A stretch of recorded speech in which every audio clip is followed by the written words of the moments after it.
কুরআনুল কারীম হিফজকারী তথা হাফেজরা দুনিয়াতে সম্মানিত, আখিরাতেও সম্মানিত। মহান আল্লাহ সুবহানাহু ওয়া তাআলা তাদেরকে অনেক সম্মানিত করেছে। হাদিস শরীফে রয়েছে তাদের ব্যাপারে অনেক খোঁজখবর। কিন্তু আফসোসের বিষয় হচ্ছে আমরা তাদেরকে যথাযথ সম্মান দিচ্ছি না।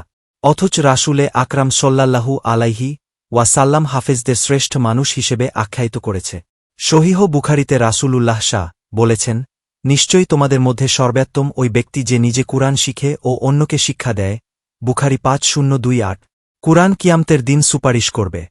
রাসূলুল্লাহ সাল্লাল্লাহু আলাইহি ওয়াসাল্লাম ব্যতীত যারা আল্লাহর হুকুমে কিয়ামতের দিন বান্দার জন্য সুপারিশ করবে তা হচ্ছে কুরআন ও সিয়া।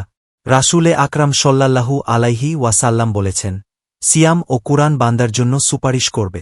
সিয়াম, রোজা বলবে, হে রব, আমি তাকে দিনের বেলায় খাবার গ্রহণ করতে ও প্রবৃত্তির তাড়না মেটাতে বাধা দিয়েছি, অতএব তার সপক্ষে আমার সুপারিশ কবুল করুন।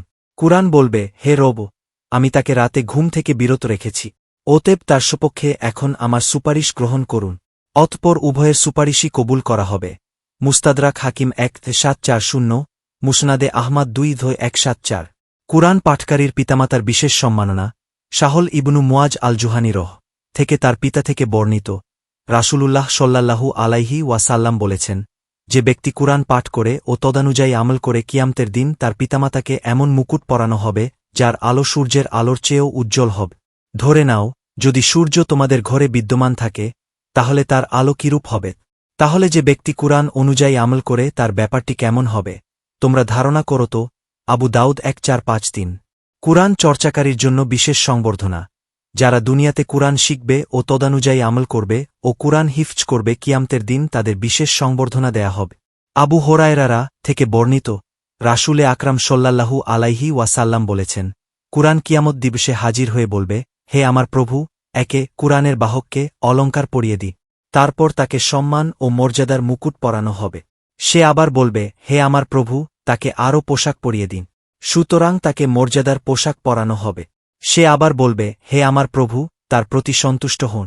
কাজেই তিনি তার ওপর সন্তুষ্ট হবেন। তারপর তাকে বলা হবে, তুমি এক এক আয়াত পাঠ করতে থাকো ও ওপরের দিকে উঠতে থাক। এমনিভাবে প্রতি আয়াতের বিনিময়ে তার একটি করে সোয়াব, মর্যাদা বাড়ানো হবে। তিরমিজি 2915। কুরআন তিলাওয়াতকারী আল্লাহর আহাল। কুরআনুল কারীম তিলাওয়াতকারীদের রাসূলে আকরাম আল্লাহর আহাল তথা পরিবারস্থ লোকজন বলে আখ্যায়িত করেছে। হজরত আনাস বিন মালিকরা থেকে বর্ণিত, রাসূলুল্লাহ সাল্লাল্লাহু আলাইহি ওয়াসাল্লাম বলেছেন, কিছু মানুষ আল্লাহর পরিজ। সাহাবীরা জিজ্ঞেস করেন, হে আল্লাহর রাসূল, তারা কারা? তিনি বলেন, কুরআন তিলাওয়াতকারীরা আল্লাহর আহাল তথা পরিজন এবং তার বিশেষ বান্দা। ইবনে মাজাহ 215। একজন হাফেজ 100 জনের জন্য সুপারিশ করবে। হজরত আলী ইবনে আবি তালিবরা থেকে বর্ণিত, তিনি বলেন, রাসূলুল্লাহ সাল্লাল্লাহু আলাইহি ওয়াসাল্লাম বলেছেন, যে ব্যক্তি কুরআন পাঠ করেছে এবং তাকে সংরক্ষণ করেছে ও হিফজ রেখেছে আর তার হালালকে হালাল ও হারামকে হারাম জেনেছে, আল্লাহ সুবহানাহু ওয়া তাআলা তাকে জান্নাতে প্রবেশ করাবেন এবং তাকে তার বংশধর থেকে এমন 100 জনকে সুপারিশ করার সুযোগ দান করবেন যাদের ওপর জাহান্নাম অবধারিত হয়ে গিয়েছিল। বাইহাকি শুআবুল ঈমান 1947, তিরমিজি 114।